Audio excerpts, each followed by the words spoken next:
Good, Andrew. Good to see you. Thanks for joining today. Hi, Mark. Thank you for the invite. Where are you calling in from? From Melbourne. From Melbourne, where you're based, right? And give us a little background, Andrew. Did you grow up there, or what's your story? Yeah, I'm a Melbourne boy. Grew up in the southeastern suburbs of Melbourne.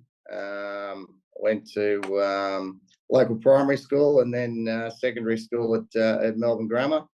And then wanted to get into stockbroking initially, and that was around the 1987 stock market crash. And in the lead up to that, I was given advice to do an accounting degree. So that's how I sort of ended up as an accountant, and then chose a different path.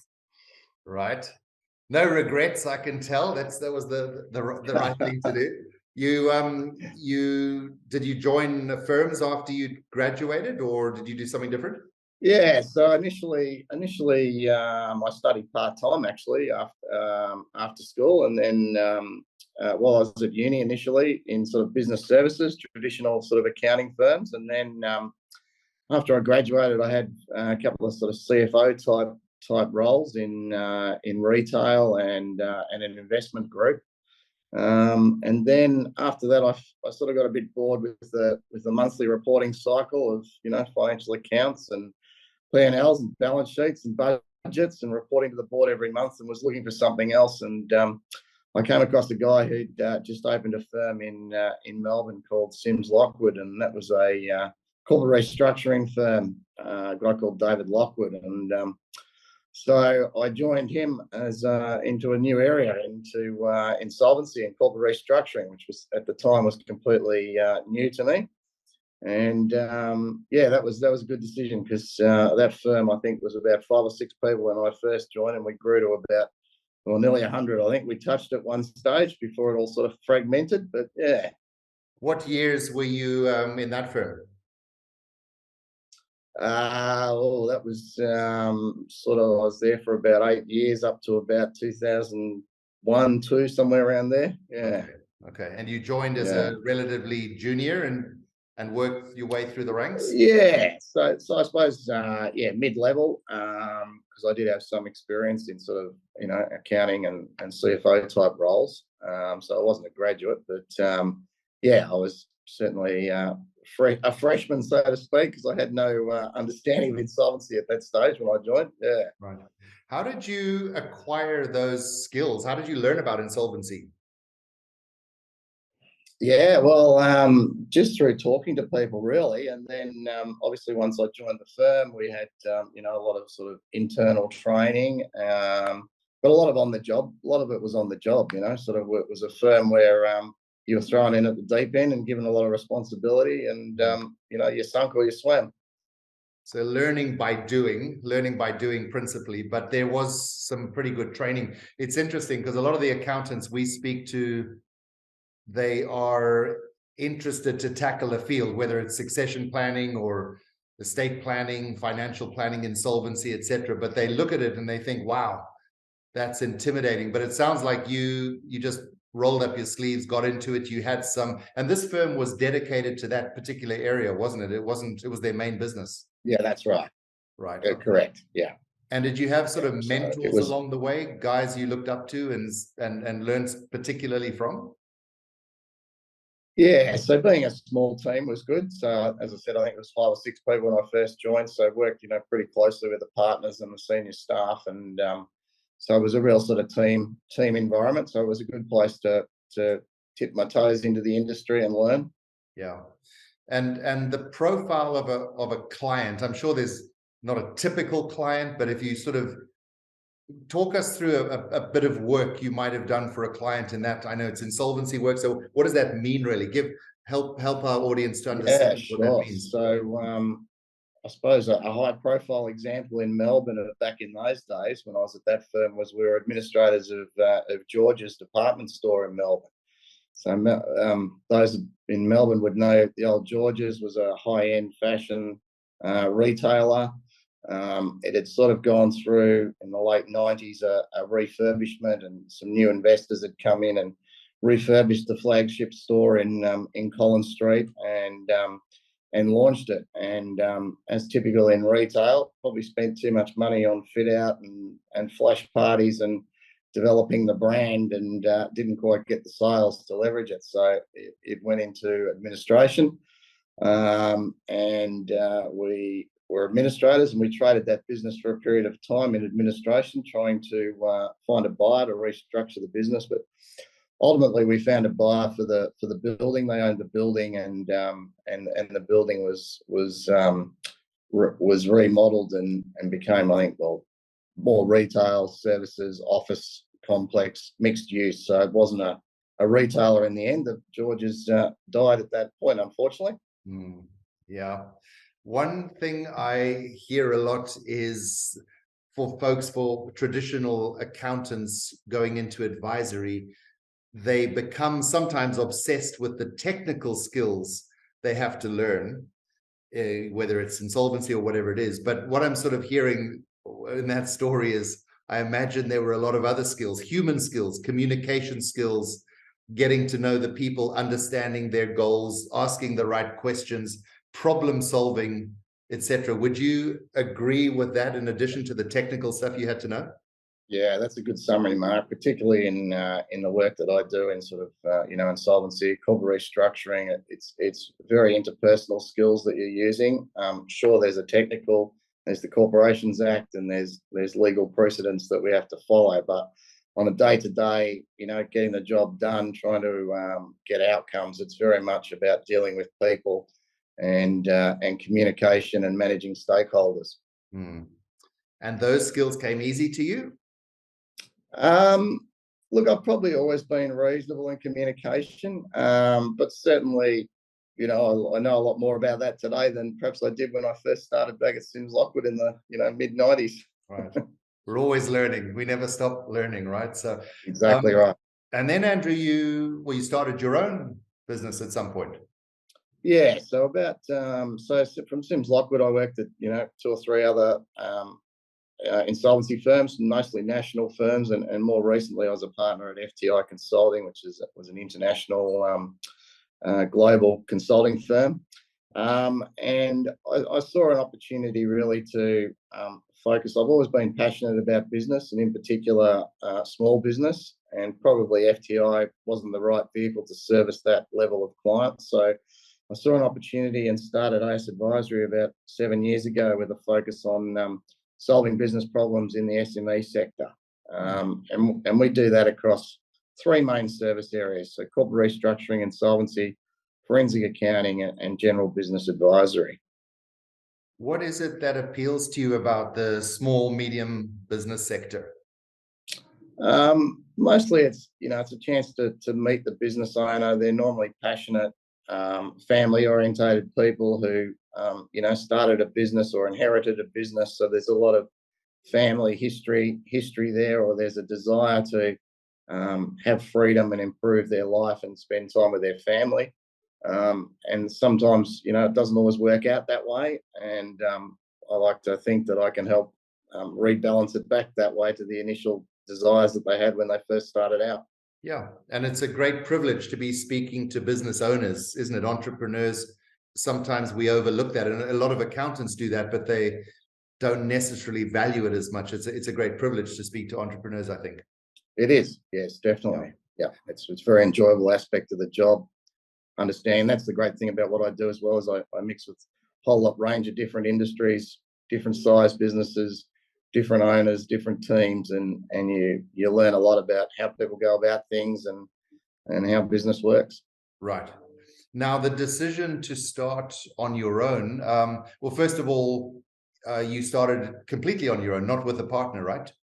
No, that's right. Yep. Yeah. Yep. So given that you'd been in quite sizable partnerships prior to that, were you tempted to try and get a group of guys together and do it, or did you just want to be on your own at that point? I think at that point in time, I was probably looking for a bit of lifestyle myself, having worked for a large, corporate American business. So I was happy to sort of ease back a little bit, I suppose, and work for myself, where I could be in charge of what work I did and the hours that I worked. Right. And obviously, from there, it's probably grown a bit from that point. But yeah, that was the initial thinking. Right. And the service offering, you said corporate restructuring, I think, and insolvency. So talk us through some of the types of projects you're engaged in now. Yeah, sure. So on the insolvency front, we do anything, all the formal insolvency appointments from, voluntary administrations, liquidations, receiverships. We do a lot of informal advisory work in a distressed situation as well, trying to restructure businesses outside of the formal insolvency process. On the forensic accounting side, we do a lot of business valuation work, fraud investigations, quantification of loss, expert witness work in court.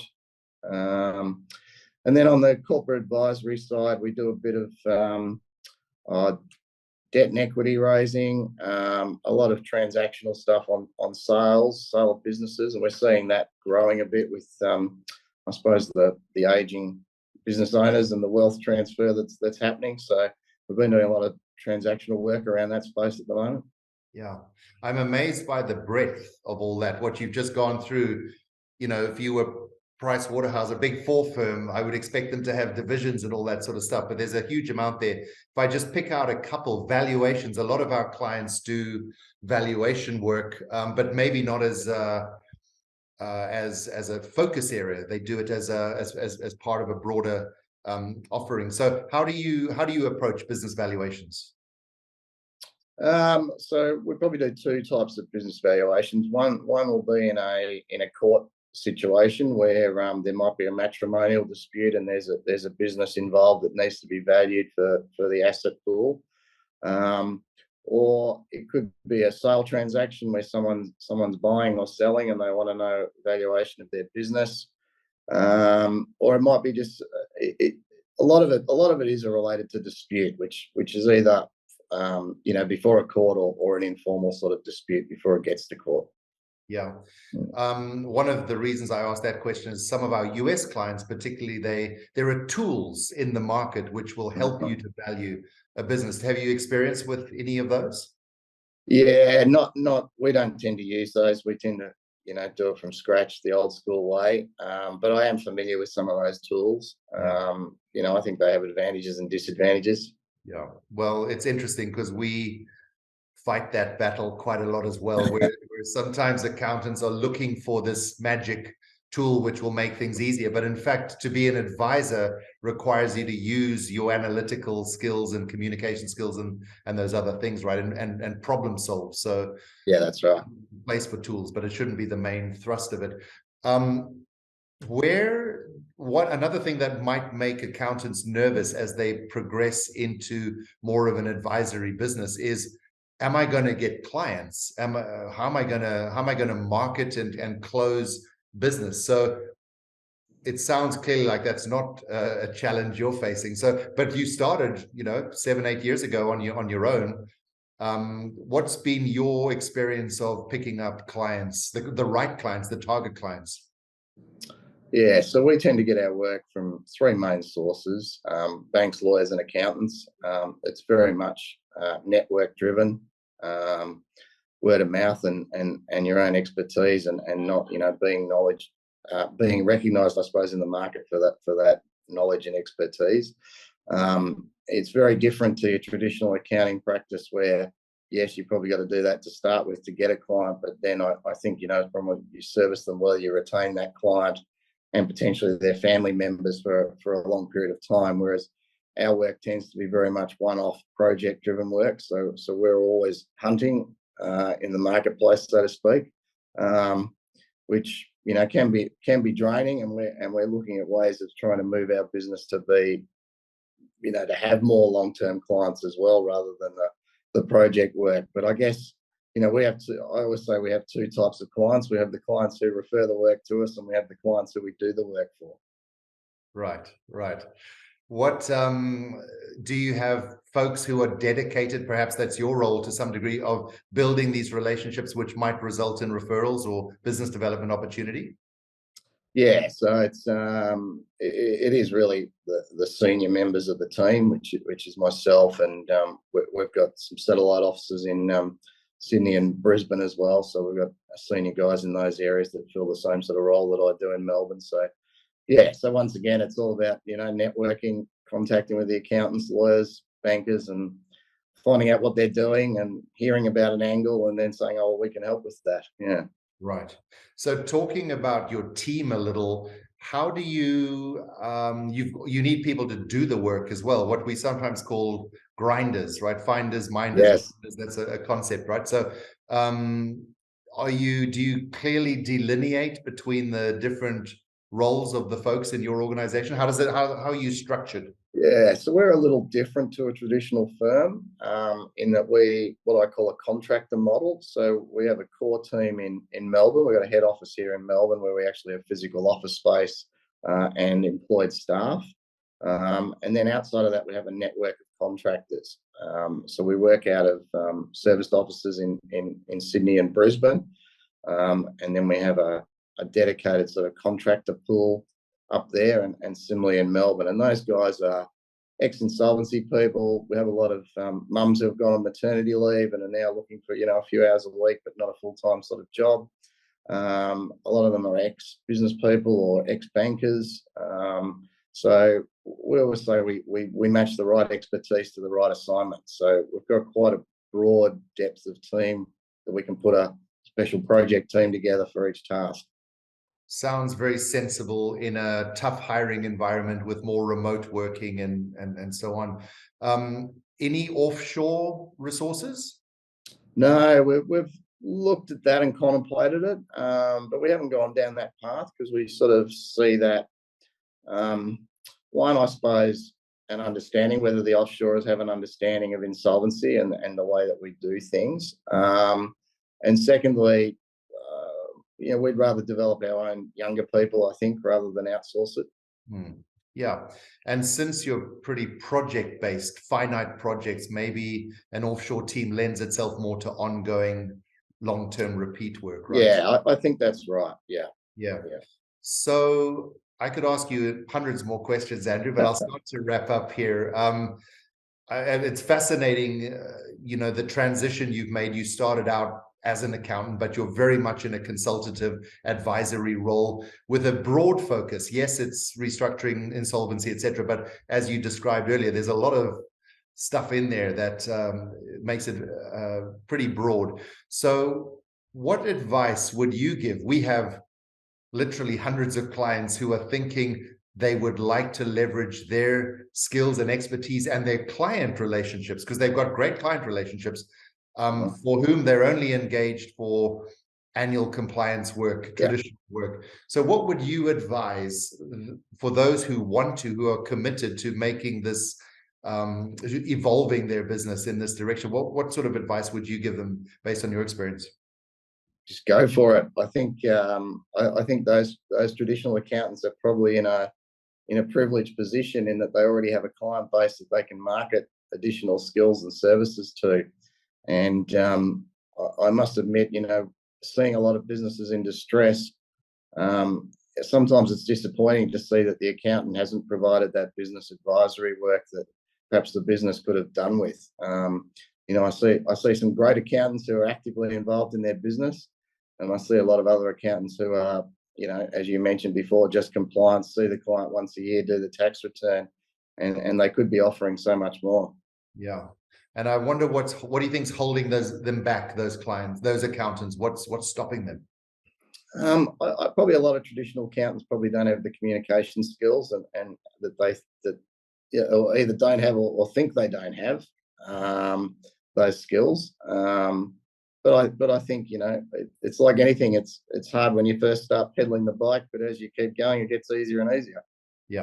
Yeah, no, that's really good advice. And the good news is communication skills can be developed to a degree, especially where there's a desire to evolve the business. And yeah, so, that's right. Yeah. And I think accountants, can look at the work that they've done for a client, even in the compliance space and the interactions they've had over a period of time, and they'll see that they probably have provided, operational advice. They probably have provided business valuation advice. They probably have provided estate planning advice. So they probably have done it without knowing it. It's just a matter of crystallizing that into a process and marketing it. Yes, and getting paid for it. Yeah, which is always hard. Yeah, that's a good point. And last question, Andrew. Looking back, is there anything you do differently, particularly on this path to advisory and consultative work? Anything that you might have tweaked a little differently? Not really. I mean, it's always a progression, and I think since I've been on my own, we've always been trying to do things a bit differently. So, we were all very much we could work from anywhere. We're already adopted the cloud, and we're remote team, flexible team, work anywhere sort of prior to COVID. And I think we've seen a lot of our competitors catch up in that space due to COVID because they've been forced to. So we're looking for the next thing now, which is probably trying to automate some of our processes and our workflows, and using exploring some of the apps that are out there now, and integrating some of those workflow management practices and more sort of data analytics type into our processes. Right. Interesting. Yeah. We'll so see. You're always evolving, I think. Yeah. We'll see how that all unfolds for you. It's been fascinating, and thank you, Andrew, for sharing all of those insights. I think it's going to be really valuable to our audience. So very grateful for that. Fantastic. Thank you very much for having me, Mark. All right. Brilliant.